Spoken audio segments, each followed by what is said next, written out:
Hello बच्चों, इस video में हम आपको एक नया लेसन पढ़ाएंगे। भारत जनसंख्या वितरण घनत्व वृद्धि एवं संगठन। India population distribution density growth and composition. इस वीडियो में जो टॉपिक पढ़ाया जा रहा है जनसंख्या का वितरण भारत में और जनसंख्या वितरण को प्रभावित करने वाले कारक, ये नए लेसन की फर्स्ट वीडियो है। तो भारत की जनसंख्या, विश्व की जनसंख्या 757 करोड़ है। लगभग 7.5 अरब जनसंख्या विश्व में पाई जाती है 2018 की जनगणना के अनुसार। भारत की जनसंख्या 2011 की जनगणना के अनुसार 121 करोड़ है और वर्तमान समय में भारत की जनसंख्या 138 करोड़ से अधिक है। अगर हम बात करें विश्व की जनसंख्या की, तो भारत में 17.5% विश्व की जनसंख्या पाई जाती है। भारत चीन के बाद दूसरा घना बसा हुआ देश है, यानी कि सबसे अधिक जनसंख्या चीन के बाद भारत की है। और भारत की जनसंख्या आपका उत्तरी अमेरिका, दक्षिणी अमेरिका और ऑस्ट्रेलिया, ये 3 महाद्वीपों को अगर मिला दिया जाए, इनकी कुल जनसंख्या से अधिक भारत की जनसंख्या है। यानी कि अगर बात करें इन 3 महाद्वीपों की, कि उत्तरी अमेरिका, दक्षिणी अमेरिका और ऑस्ट्रेलिया, इन तीनों की जनसंख्या जितनी है उससे ज्यादा जनसंख्या भारत की जनसंख्या है। और दुनिया में 195 देशों में से 2 देश भारत और चीन, इन दोनों की देश की जनसंख्या मिला दी जाए तो 40% जनसंख्या इन दोनों देशों में पाई जाती है। और शेष जनसंख्या आपके 193 देशों में पाई जाती है। लगभग 60% जनसंख्या 193 देशों में और 40% जनसंख्या भारत और चीन 2 देशों में पाई जाती है। इतनी अधिक जनसंख्या भारत की होने के कारण प्राकृतिक संसाधनों पर बहुत दबाव रहता है और देश को अनेक सामाजिक आर्थिक समस्याओं के कारण परेशानियों का सामना करना पड़ता है।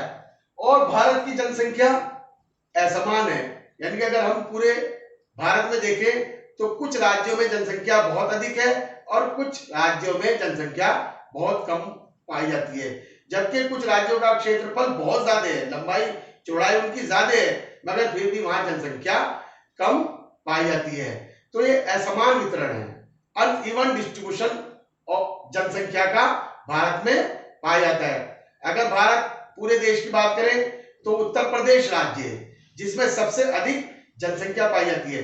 20 करोड़ से अधिक लोग उत्तर प्रदेश में रहते हैं और भारत की जनसंख्या का 16.5%, भारत की जितनी जनसंख्या है उसका 16.5% 2011 की जनगणना के अनुसार उत्तर प्रदेश में पाई जाती है। और उत्तर प्रदेश की जनसंख्या सबसे अधिक है। उसके बाद दूसरे जो राज्य आपके आते हैं वो महाराष्ट्र, बिहार, पश्चिमी बंगाल, इन राज्यों में जनसंख्या पाई जाती है। इसके अलावा बहुत सारे राज्य और हैं, जम्मू कश्मीर है, अरुणाचल प्रदेश है, उत्तराखंड है। ये राज्य क्षेत्रफल में तो बहुत बड़े हैं, इनके आकार भी बहुत बड़े हैं, भौगोलिक क्षेत्र से ये बहुत बड़े हैं, मगर इन राज्यों की जनसंख्या बहुत कम है।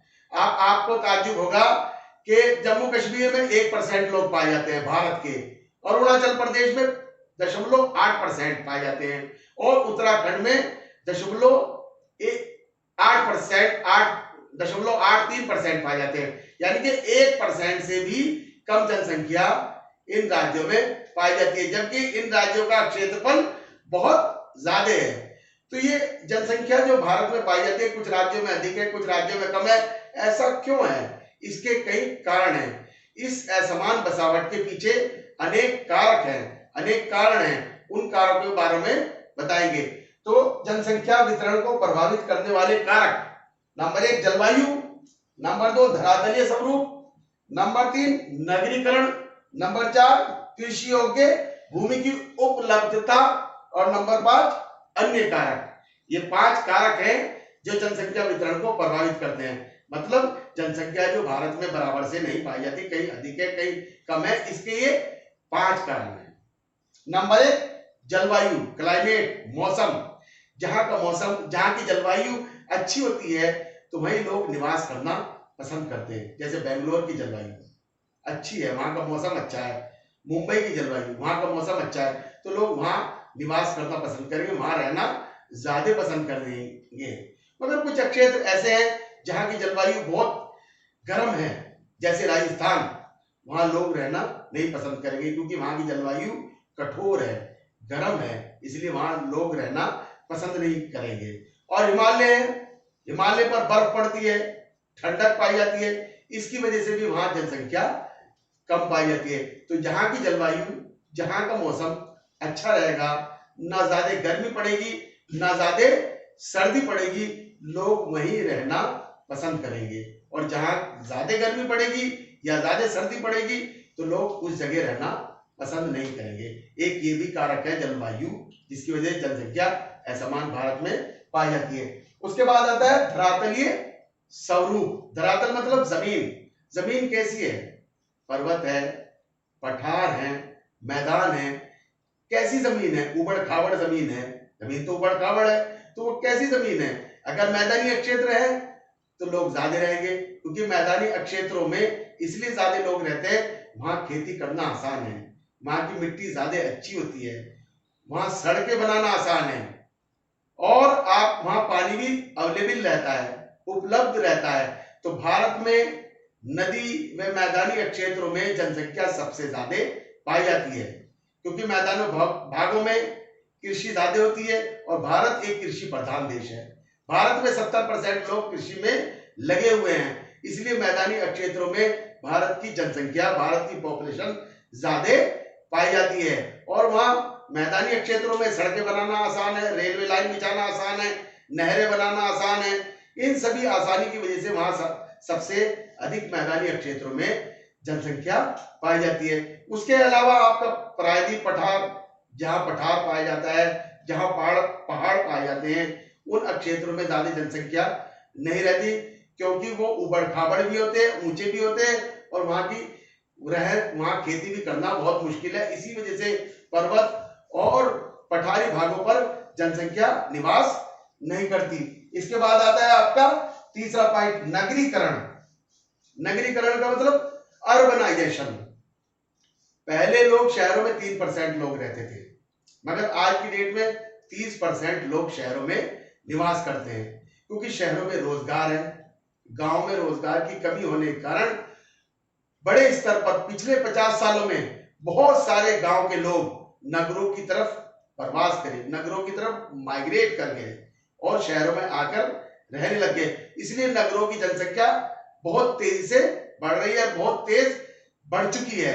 अब भारत के बहुत बड़े बड़े जो शहर हैं, जैसे आपका दिल्ली है, मुंबई है, कलकत्ता है, पुणे है, अहमदाबाद है, जयपुर है, यहाँ औद्योगिक विकास हो रहा है, यहाँ रोजगार हो रहा है। इसी वजह से यूपी, बिहार और समस्त भारत देश के निवासी माइग्रेट करके, प्रवास करके इन क्षेत्रों में आ रहे हैं रोजगार के कारण, और इसी की वजह से शहरों की जनसंख्या दिन पर दिन बढ़ती जा रही है। और बहुत सारी इसकी वजह से शहर बहुत सारी समस्याओं का सामना कर रहे हैं। अभी कोरोना वायरस फैला, बहुत लॉकडाउन हुआ, तो इन शहरों से बहुत सारी जनसंख्या अपने गांव और अपने ग्रामीण क्षेत्रों में लौटी। इसको आपको मालूम ही होगा। तो ये नगरों में काम करते थे, मगर नगरों में काम बंद होने के कारण ये अपने शहरों की तरफ लौटे। तो इससे पता लगता था कि यूपी, बिहार और भारत के और क्षेत्रों के लोग कितने इन बड़े बड़े शहरों में रहते थे, जो रोजगार के कारण वहां से काम करने के लिए गए थे, जो अब अपने शहरों को लौट आए हैं। तो ये नगरीकरण। उसके बाद आता है आपका चौथा पॉइंट, कृषि योग्य भूमि की उपलब्धता। अब भारत एक कृषि प्रधान देश है, 70% लोग खेती करते हैं। तो भारत में तरह तरह की मिट्टी पाई जाती है। जलोढ़ मिट्टी है, काली मिट्टी है, लैटराइट मिट्टी है, पर्वतीय मिट्टी है, और बहुत सारी मिट्टी है। तो काली मिट्टी जो होती है, जलोढ़ मिट्टी है, वो सबसे अधिक उपजाऊ होती है, फर्टाइल होती है, वो खेती करने के लिए सबसे ज्यादा उपयोगी होती है, वहां की मिट्टी अच्छी होती है, खेती करना आसान होता है। खेती करने के लिए सबसे अच्छी आपकी जलोढ़ मिट्टी है। काली मिट्टी कपास के लिए सबसे ज्यादा उपयोगी है। इसलिए जहां जलोढ़ मिट्टी और काली मिट्टी पाई जाती है वहीं सबसे अधिक जनसंख्या पाई जाती है। उसके अलावा जो और क्षेत्र है जहाँ की मिट्टी पर्वतीय मिट्टी है, लैटराइट मिट्टी है, यह उपजाऊ है, खेती के लिए फायदेमंद नहीं है, इसलिए उन क्षेत्रों में जनसंख्या कम पाई जाती है।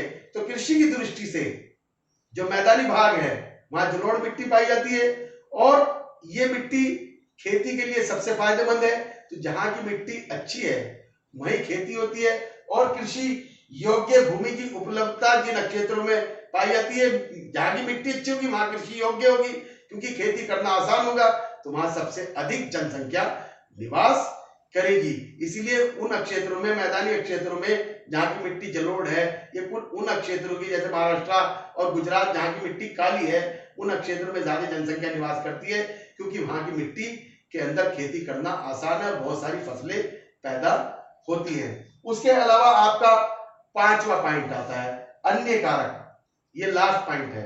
तो अन्य कारक से समझ सकते हैं कि कुछ क्षेत्रों में जहां परिवहन तंत्र का विकास हो गया है, जैसे प्रायद्वीप भारत के कुछ राज्य में जहां ट्रांसपोर्टेशन बहुत अच्छा है और औद्योगिकरण का मतलब आप इंडस्ट्रियल एरिया है, कुछ क्षेत्रों में इंडस्ट्रियल एरिया हो गया है, ये जल की उपलब्धता है, पानी अवेलेबल है, या खेती का विकास हुआ है, या सिंचाई का विकास हुआ है, जैसे आपके राजस्थान में सिंचाई का विकास हुआ है, इंदिरा गांधी कैनाल, राजस्थान नहर भी जिसको कहते हैं, वहां राजस्थान में सिंचाई के विकास के कारण भी जनसंख्या वहां रहने लग गई है, जनसंख्या बढ़ गई है। और कुछ क्षेत्र ऐसे हैं जैसे आपके खनिज और ऊर्जा संसाधनों की उपलब्धता, जैसे झारखंड है, झारखंड में खनिज भी है, ऊर्जा भी है, उसकी उपलब्धता होने के कारण जनसंख्या वहां की ओर आकर्षित हो रही है।